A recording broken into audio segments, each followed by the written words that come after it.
გამარჯობათ. ვატარებ ექსპერიმენტს. კარტოფილის დათესვა ჩინური მეთოდი. ესე იგი რა ხდება? ამოვიღე ორმო, რომელსაც ჰქონდა სიფათე 70 სანტიმეტრი. სიღრმე ჩავედი 50 სანტიმეტრამდე. სიგრძე ეს თქვენზეა დამოკიდებული, ჩემ შემთხვევაში არის სადღაც 5-6 მეტრამდე.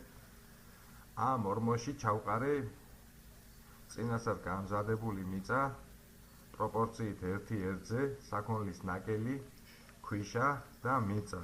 აუვიე კარგად, კახთად ძალიან მხვიერი და პატარა ბორცვებად ჩავყარე სადღაც 50 სანტიმეტრის დაშორებაზე ერთ ზოლში ამ ჩემს მიერ ამოღებულ ორმოში.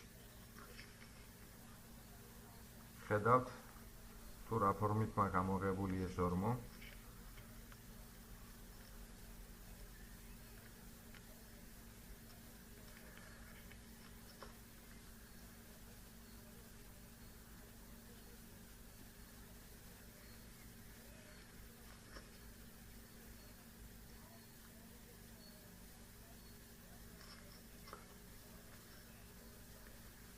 ნახოთ რა გამოგივა. ისე საინტერესო მეთოდია ეს მეთოდი.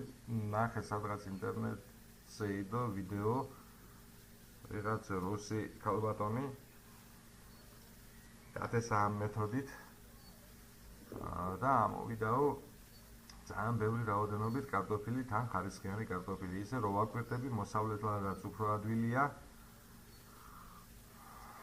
აი კარტოფილი დავამზადე სათესლე შემდეგნაირად.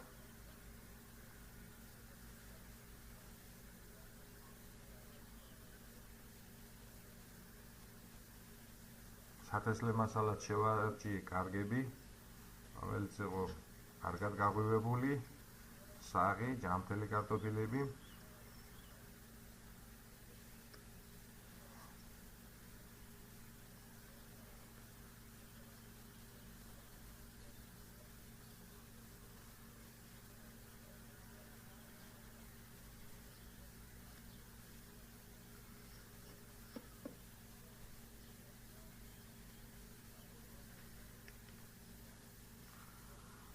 ამ ბორცვებზე ხელით გავწიე, რომ მომეთავსებინა ეს კარტოფილი.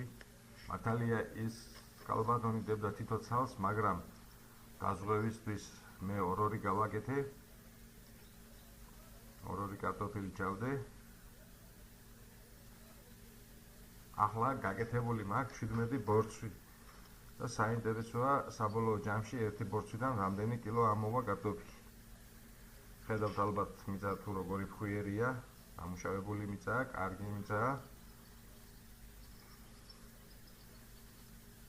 აი ჩავდე ორ-ორი ცალი ყველა ბორცვში და ხელით მივაყარე ისევ თავისი მიწა. ესე იგი პრინციპი ამისი იმაში მდგომარეობს, რომ ამოვა ნაყოფი, ესე იგი ნაყოფი კი არა და რომ ამოვა ვაყრით ზემოდან ახალ მიწას, მაგრამ ერთი რამ ვერ გავითვალისწინე, როგორც კი დავთესე, მეორე დღიდან წამოვიდა წვიმები. გაივსო ჩემი ორმო სამწუხარო წყლით და მომიწია სასწრაფოდ საწრეტი არხის გაჭრა. იმიტომ რომ დაგროვდა წყალი. თანდათან გაიწერტა ეს წყალიც. ხედავთ, ძროხაც გულშემატკივრობს. ცელოფანითაც გადავყურეთ, მაგრამ სამწუხაროდ წყალი მაინც ჩავიდა. ახლა არხში ხედავთ ალბათ, რომ წყალი როგორ არის სავსე, თანდათან იწერტება. და მე მგონი აწი უნდა გაამართლოს. ესე იგი პრინციპი იმაშია, რომ გაიზრდება ცოტათი ამოვა, დავაყრეთ ისევ ამ გაფხვიერებულ მიწას, კიდევ და სავარაუდოდ ეს უნდა გაივსოს კარტოფლის მოსავლით. ამ ეტაპზე ახლა დაგემშვიდობებით, როგორც კი რამე სიახლეები იქნება, აუცილებლად დავდებ ვიდეოებს.